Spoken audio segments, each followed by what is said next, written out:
羅馬人書註釋第56講，我哋嚟到羅馬書第5章第10節，而因為第10節同第9節係有好密切關係，所以我哋兩節都讀一讀第9節。現在我們既靠着他的血稱義，就更要藉着他免去上帝的憤怒。第10節，因為我們作仇敵的時候，且藉着上帝兒子的死，得與上帝和好。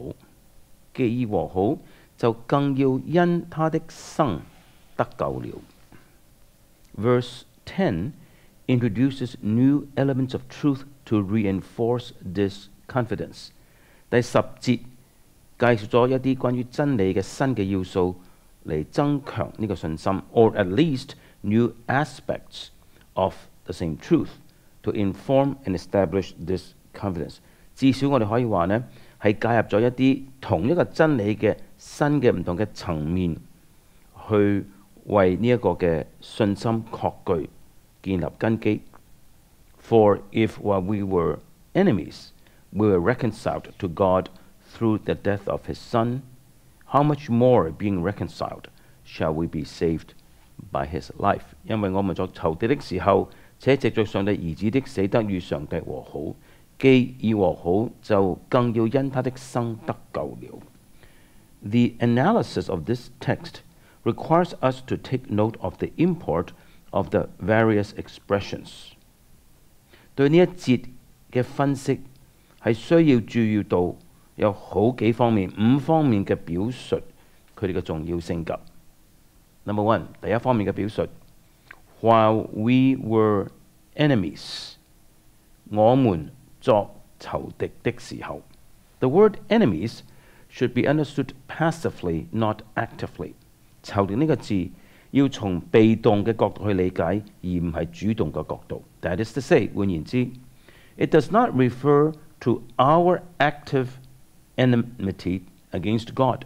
呢處所指嘅唔係我哋主動嘅對上帝嘅敵意 ，but to God's holy hostility to and alienation from us， 乃係指上帝聖潔嘅對我哋嘅敵意同埋同我哋嘅隔離。The word is used in this sense in Romans 11:28。在羅馬書第11章28節，呢個字係用咁嘅意思嚟使用嘅 ，to denote the alienation from the favour of God to which Israel had been subjected， 係指嘅係以色列係伏在點樣一個與上帝嘅恩典隔絕嘅地位中嘅。羅馬書11章第28節，就着福音說，他們為你們的緣故是仇敵，是仇敵。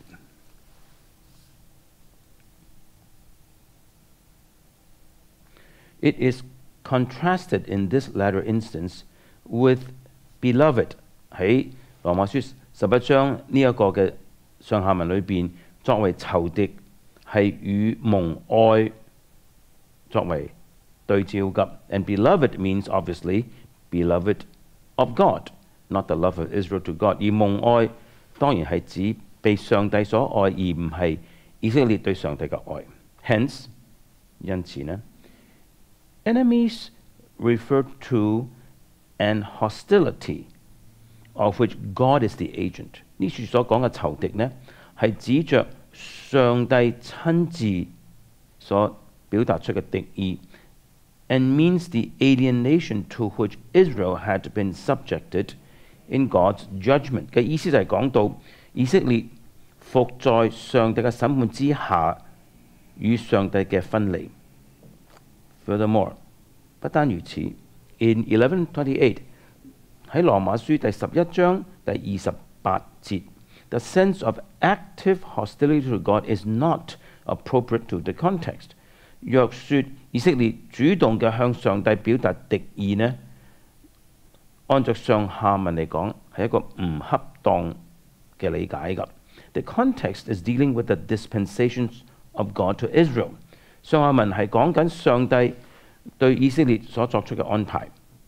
Likewise in 5:10， 同樣地喺呢度羅馬書第5章第10節 ，It is this meaning that is appropriate to the context。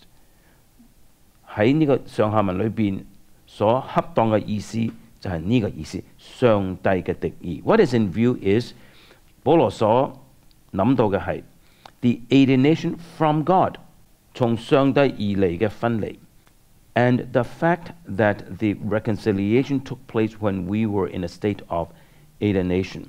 事實是，當我們仍然在一個與上帝分離嘅狀況嘅時候，呢一個和好就已經成就咗啦。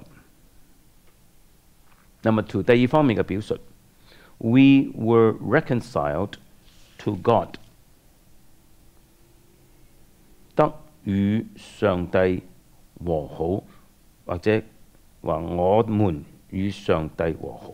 This might suggest to us that what is contemplated in the reconciliation is the removal of our enmity against God。 我哋可能會覺得呢處所暗示嘅和好呢，係指着我哋對上帝不再有敵意啦，即係話我哋對上帝敵意係除去了。This is not so， 這樣的理解是不正確的。It is rather the removal of God's alienation from us。 呢處所指嘅係上帝向着我哋嗰個嘅隔離、分離除去咗。If we dissociate from the word enmity in this case, all that is malignant and malicious, it means the removal of God's holy enmity against us。 我哋需要從仇敵呢個字呢，去除去所有嘅邪惡惡毒咁嘅意思，因為呢個係上帝嘅聖潔嘅向我哋嘅敵意。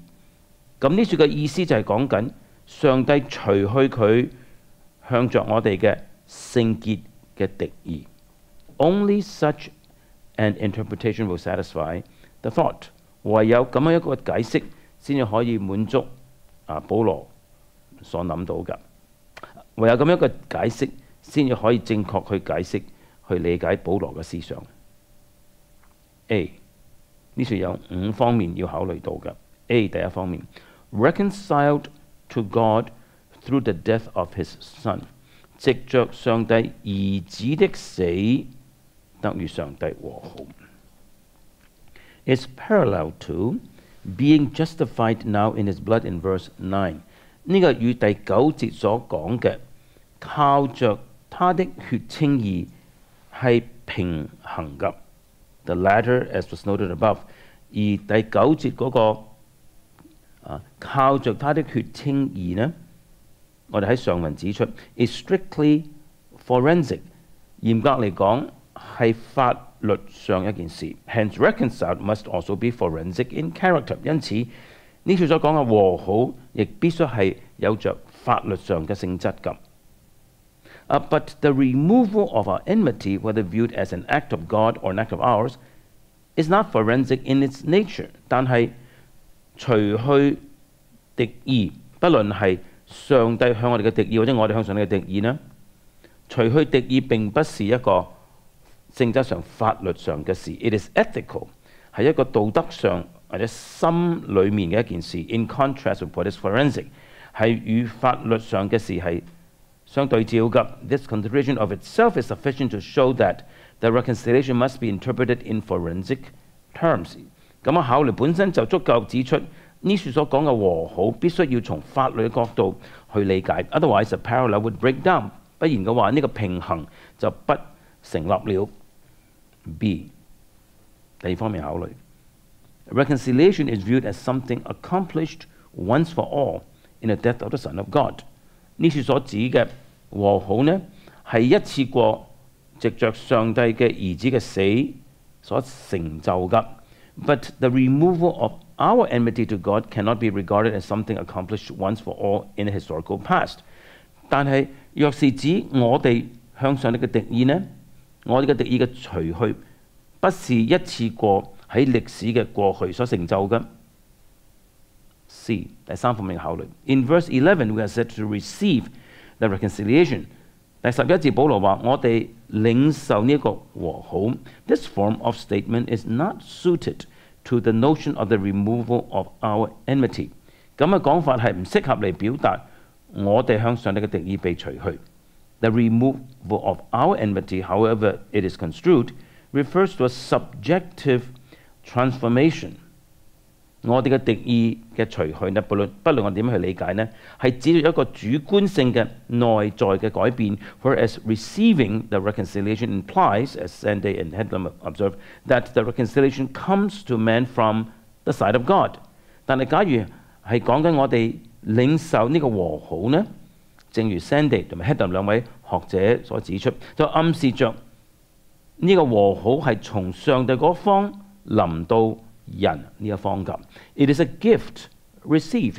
呢個係人所領受一個嘅恩賜 ，and this concept is entirely appropriate to the thought that reconciliation is a status established, a standing secured by gracious bestowment on God's part。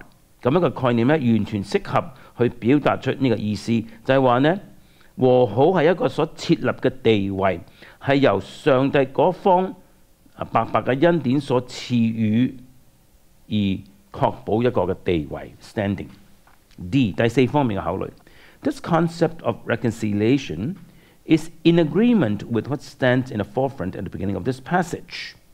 呢個和好嘅概念呢，係符合呢段經文前頭嗰處所顯明嘅 ，namely 就係講呢 peace with God as the grace into which we have been introduced and in which we stand。就係羅馬書第5章第2節嗰處所講嘅，與上帝嘅和好係我哋被帶入到一個嘅恩典，我哋係在嗰個恩典上站立㗎。Peace with God is the status of favor。與上帝和好係一個恩寵嘅地位 ，resultant upon the removal of our alienation from God。就係當我哋同上帝嘅分離被除去嘅時候嘅結果就係咁樣一個地位。The reconciliation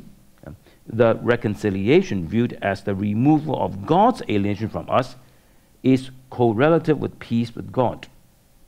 和好即係話上帝同我哋嘅分離除去嘅時候呢，係與上帝和好係相輔相成嘅。It is the ground upon which the latter rests。Peace with God 與上帝和好呢，係根據着上帝除去佢向我哋嘅憤怒呢個根基㗎。E 第5方面嘅考慮 ，the emphasis of the more immediate context upon the love of God。喺呢段經文嘅上下文，特別係強調着上帝嘅愛㗎 ，and the proof afforded by the death of Christ。而基督嘅死係證明上帝嘅愛㗎 ，gives the whole passage an orientation which reconciliation interpreted as above carries on and climaxes。就令到整段經文有咗一個取向，就係話呢，和好與上帝嘅和好，就係我哋所解釋呢個和好呢，係進入到一個高峰 ，whereas a subjective interpretation interferes with this direction of thought。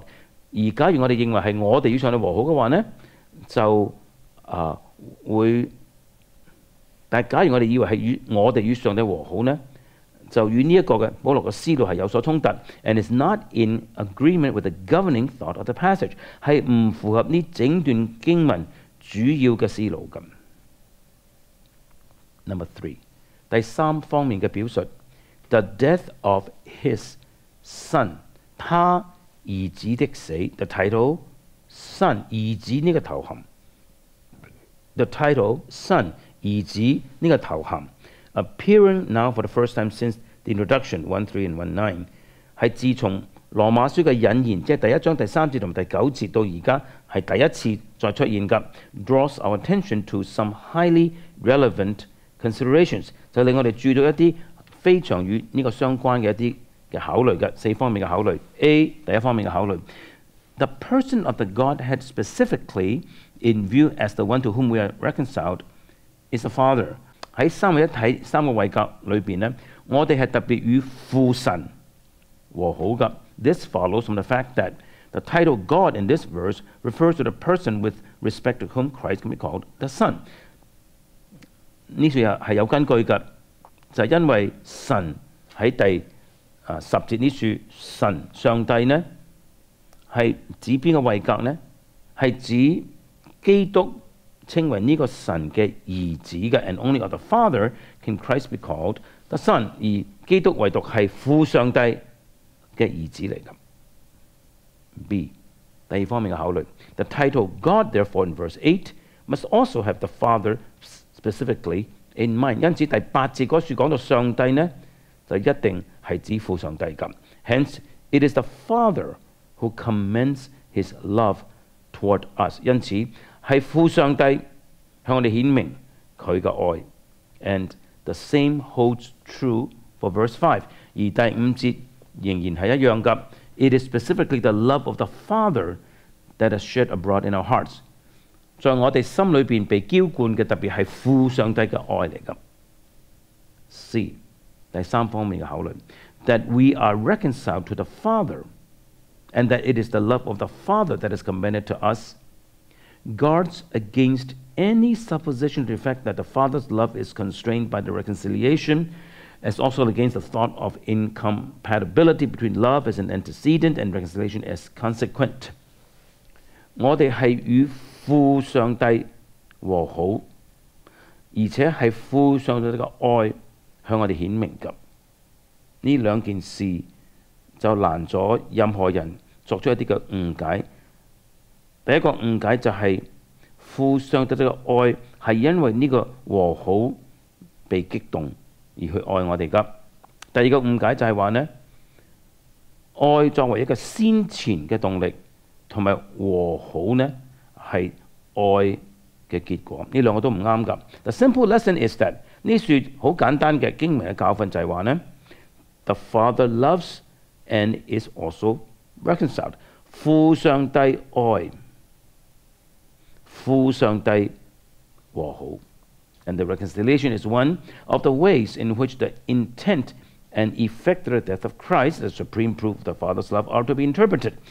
而上帝我哋嘅和好呢，係指着基督嘅死其中之一個嘅目的同埋果效。基督嘅死係上帝父上帝嘅愛最高嘅表達。我哋要咁樣去理解上帝嘅愛同基督嘅死咁。Reconciliation demonstrates the love of the Father。和好，上帝與人和好，係證明係顯明父上帝嘅愛嘅。D 第四方面嘅考慮 ，that the death of Christ is the death of God's own Son。基督嘅死乃係父上帝自己嘅兒子嘅死 ，shows how the death in question can be the demonstration of God's love。就顯明出呢處所講嘅死係上帝嘅愛嘅顯明。The intimacy of relation expressed in the title Son， 兒子呢個頭銜所表達出一個親密嘅關係呢 ，exhibits the marvel of the Father's love to sinners， 就表達出上帝對罪人嘅愛係幾咁嘅奇妙。How unspeakable must this love be when it was the Son who died to make good its urge and aim。當上帝嘅兒子佢嚟到死，去證明上帝呢個愛嘅動力，同埋達到上帝嘅愛嘅目標嘅時候，咁樣嘅愛係如何的不可思議呢 ？And what exigencies were involved when the Father gave His Son to die？ 而當父上帝不惜賜下佢兒子去死嘅時候，中間所牽連到一啲嘅困境，係我哋不可能理解嘅。Number 4， 第四方面嘅表述 ，reconciled through the death of His Son， 藉着他兒子的死與上帝和好。It is the death of Christ that is set forth as the reconciling action。使上帝與人和好嘅動作係指着基督嘅死，基督嘅死喺呢處被顯示出為使上帝與人和好嗰個動作嚟㗎。And therefore, as that which removed the alienation and secured reinstatement in the favor of God， 基督嘅死呢個嘅作為呢，係除去咗上帝與罪人嘅隔離，亦都係保證咗人能夠再一次在上帝嘅恩寵中再次被設立在咁嘅關係裏邊。The death of Christ is synonymous with the blood of Christ。基督嘅死同埋基督嘅寶血係同義詞。Hence, the apostle has provided us with a new category in terms of which we are to interpret the significance of Jesus' shed blood。因此，使徒保羅呢處俾我哋一個新嘅範疇，一個新嘅概念。按照呢個新嘅概念，我哋可以去理解，可以去解釋主耶穌所流出嘅寶血㗎。These various categories have their own distinguished features。呢啲唔同嘅概念有著佢哋每一個唔同獨特嘅特點㗎。Because they take into account the multiform aspects of our need and the manifoldness of the divine provision to meet these needs。因為呢啲唔同嘅概念係考慮到我哋罪人嘅需要嘅唔同嘅層面，同埋上帝所供應嚟滿足我哋需要嘅佢嘅救贖大功，又係有何等唔同方面嘅精彩嘅層面。Reconciliation has as its background our alienation from God。上帝與我哋和好嘅背景就係我哋與上帝隔離 ，and it must be interpreted in the perspective of that exigency。所以上帝與我哋和好呢，必須要從呢一個隔離、呢一個分離嘅困境個角度去理解咁。Number 5，第5方面，本節中嘅表述 ，We shall be saved by His life， 因他的生命或者因他的生得救。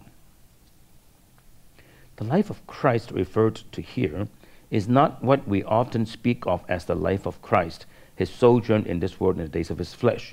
呢處所指嘅基督嘅生或者生命，唔係指我哋時常所指嘅基督嘅生命，即係話佢在肉身嘅時候在地上嘅旅程，唔係指嗰樣咁。It is the resurrection life of Christ。呢處所指嘅係基督嘅復活生命。There lies back of the expression an implied contrast between the death of Christ and his resurrection。咁樣個表述嘅背後呢，就意味著有一個嘅對照，就係基督嘅死同埋佢嘅復活之間嘅對照嘅。Refer to 4:25，參考羅馬書第4章25節，耶穌被交給人，是為我們的過犯；復活是為叫我們稱義。It is not simply the resurrection as an event that is in view, however。但係呢處所指嘅唔單係耶穌復活嗰個事件。Paul does not say we shall be saved by his resurrection, but by his life。保羅並冇話我哋藉着佢嘅復活而得救，係話藉着佢嘅生命而得救。And therefore it is the exalted life of the Redeemer that is intended。所以呢處保羅用意係佢要指着我哋救贖主嗰個被高舉嘅生命。The resurrection is in the background。基督嘅復活係呢個表述嘅背景 ，and as conditioning the exaltation life。基督嘅復活就係為咗呢個被高舉基督嘅生命塗上色彩㗎。Since the clause in question is parallel to that in verse 9， 既然呢處係與第9節係平衡嘅 ，we shall be saved through him from the wrath。我哋藉著佢可以免除上帝嘅憤怒。And since the latter has eschatological reference， 而既然後者第9節所指嘅係末世嘅憤怒 ，it is likely that the salvation here envisaged is also eschatological。最可能嘅係呢處所考慮到嘅得救呢，亦都係末世嘅救恩。On that assumption， the guarantee of the final and consummated salvation is the exaltation life of Christ。根據咁嘅假設呢，基督被高舉嘅生命就係我哋將來最後嘅終結性嘅得救嘅保證。This is a more embracive way of expressing the truth that the guarantee of the believer's resurrection is the resurrection of Christ。呢處只不過係一個更廣泛嘅説法嚟表達同一個真理，就係話呢，信徒們將來嘅復活嘅保證係在基督嘅復活。參考哥林多前書15章20到24節，基督嘅復活保證着信徒們將來必定身體復活。5方面嘅表述，下一講我哋講埋呢個第10節嘅保羅主要嘅重點，然後就進入到11節。